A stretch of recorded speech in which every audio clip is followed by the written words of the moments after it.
evening once again, good day once again, good morning once again, wherever you may be. This is the Action Group of Africa, Kofi Ali Abdul, once again with you. It's a long time I've come your way, but for the Labor Day that is just passing, and for the 25th of May, the African Union Day that is coming, there is, of course, every reason for us to talk with ourselves. Of course, the only reason why you've not been hearing from me for some time is that we are now doing the walking, as it's clearly enough of too much of the talking. Well, the Labor Day, we've waited for some time for the chairman of the African Union Commission to come out with whatever address he has for us this year. Nothing so far. Well, you know the way things goes in the African Union. Bureaucracy, delay. Maybe they are yet to put it on the web. We've searched the net everywhere, and there is nowhere there is anything for us. Well, the Action Group of Africa will always have something to say, particularly as we said earlier, 25th of May is approaching. Our work, our actions, as we did last year in Accra, Ghana, of course, is coming up again, and we are prepared because this year will be far more than what we did last year. Conscientizing, awareness creation, raising the people awareness about what we have to do. We have to do something. Well, the Labor Day, May 1st, or we call it the Workers' Day. What is it about? It's about workers, organized workers, sitting down to reflect on their destiny.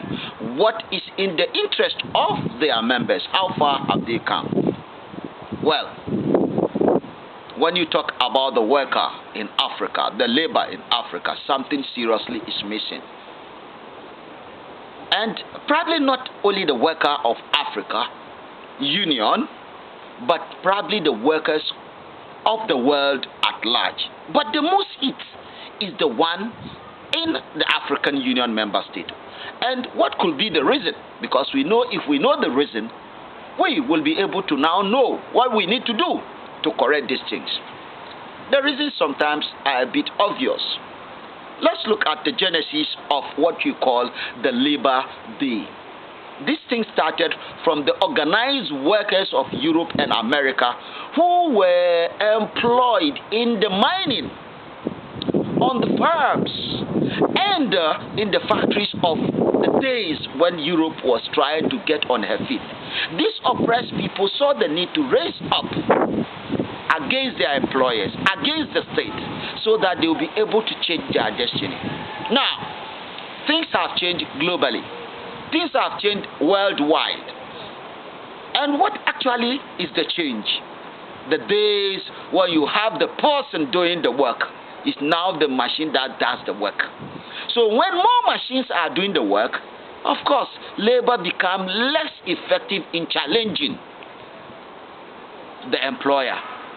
As the employer can afford to do away with their labor, as the machine can be able to do much more. All you need to do is some few people to control the machine. This is where Africa is hit the hardest. We in Africa don't make this machine. We import them. We don't own anything. Even the factories, they are today owned by the money lender. We call them the investors. They are holding us to ransom. Most people across the African Union member states today are what we call self-employed. They are not formally employed.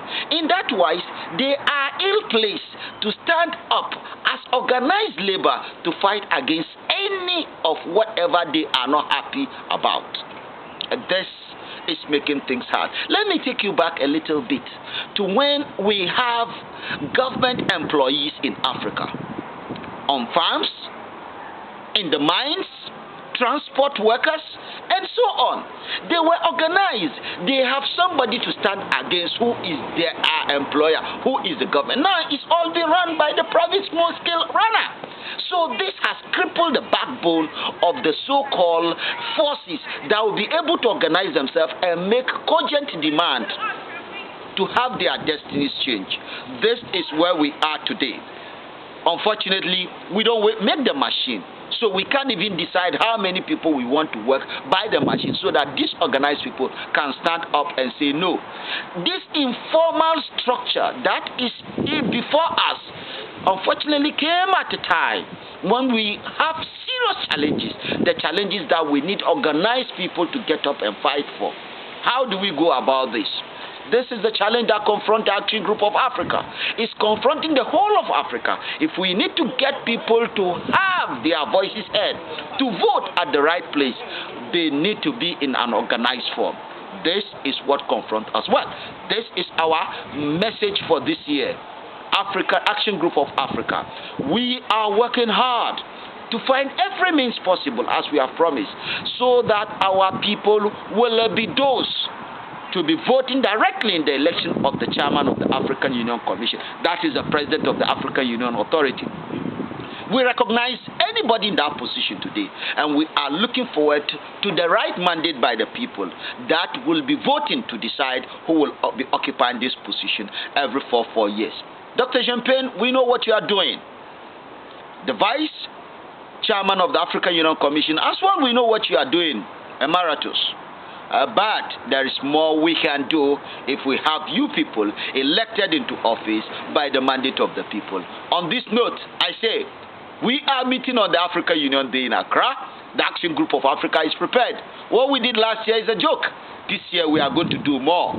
Organized, concise, precise, and we shall be able to deliver the message. Thank you.